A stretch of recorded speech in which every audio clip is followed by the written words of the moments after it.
Hello and welcome to Vaping Zone University. Today's Vaping 201 class is about the Vamo V3 stainless steel kit.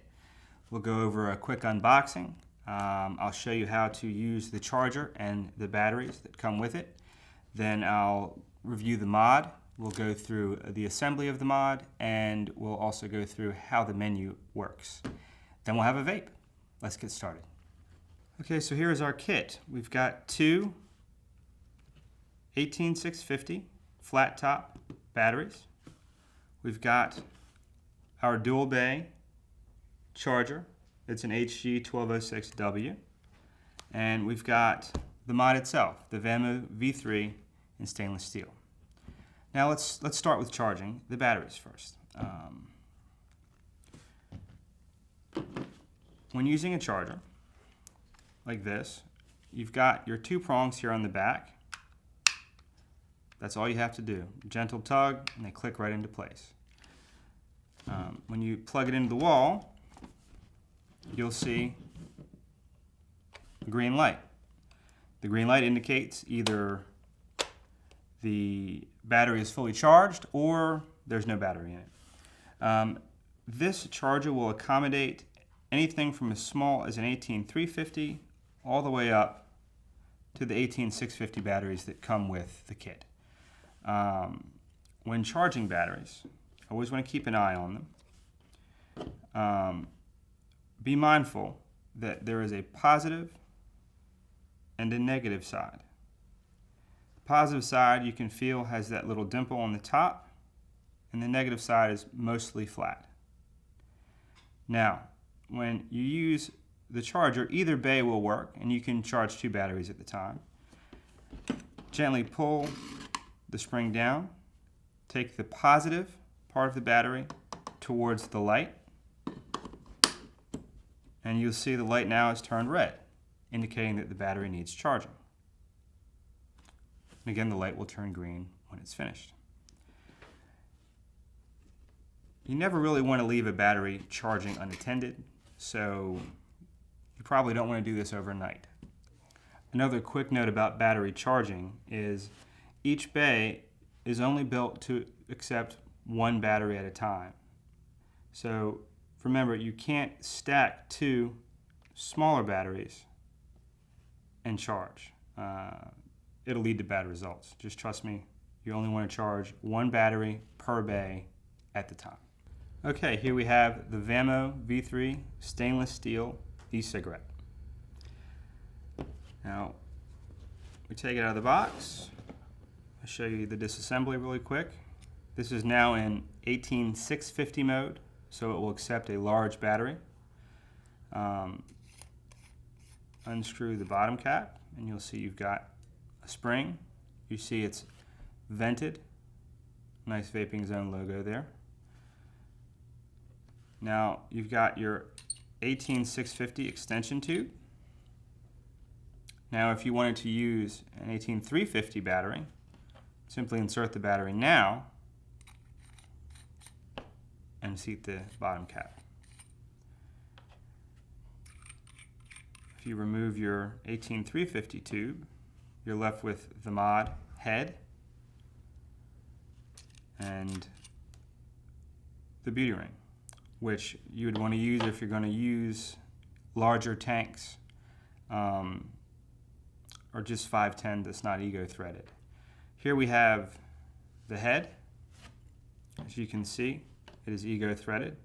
However, the beauty ring, being seated on top, will accept most any ego threaded clearomizer or cartomizer. Like for example, your T3S will go on quite nicely without having to remove the beauty ring. Let's put this thing back together and go through the menu options. When putting together, you never want to over tighten, as anywhere in vaping. Never ever over tighten, just till it's properly seated.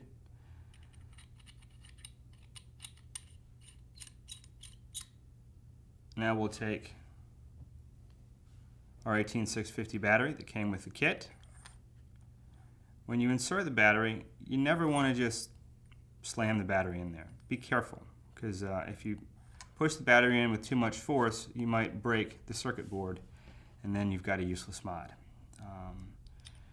When we seat the bottom cap and screw on lightly, you've now got a mod you're almost ready to use. Okay, here we have our fully assembled mod. Remember always, whenever we replace the battery, it takes 5 or so quick clicks to turn the system on. If you'd like to check the voltage remaining on the battery, press and hold the left or minus button, and it will display the voltage remaining in the battery. If you'd like to check the resistance of your cartomizer or atomizer, press and hold the right or plus button, and it'll display we now have a 2.5 ohm cartomizer.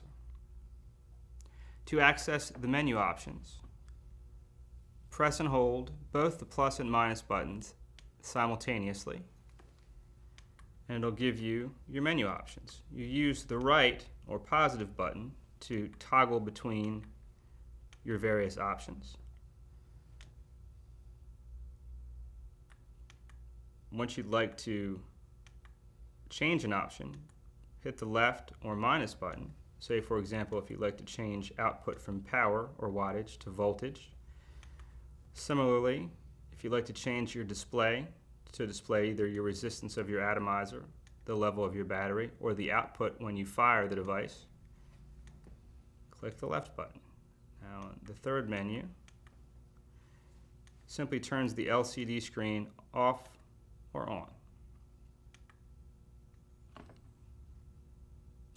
If you'd like to change the level of output, we wait for the menu item to display to turn off.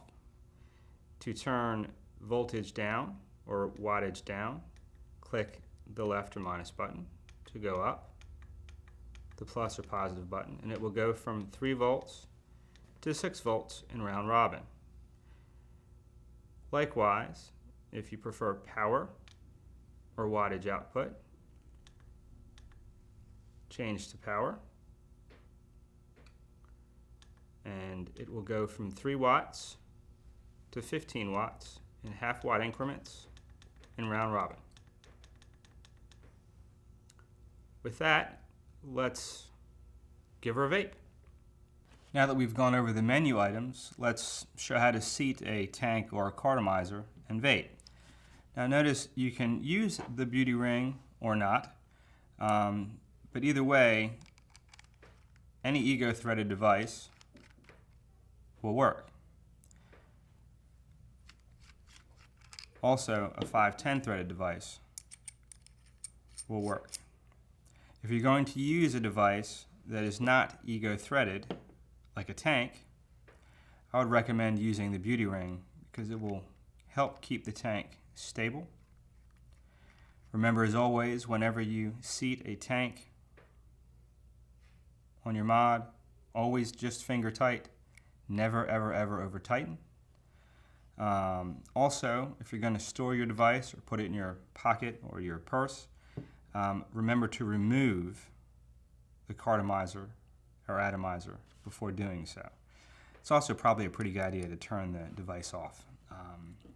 Let's use our Kanger T3S.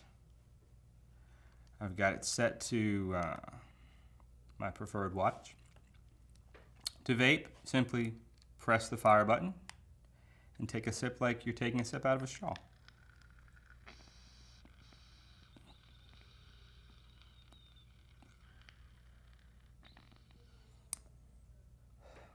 That's good vapor. So there we have the Vamo V3 stainless steel mod. Thank you for watching.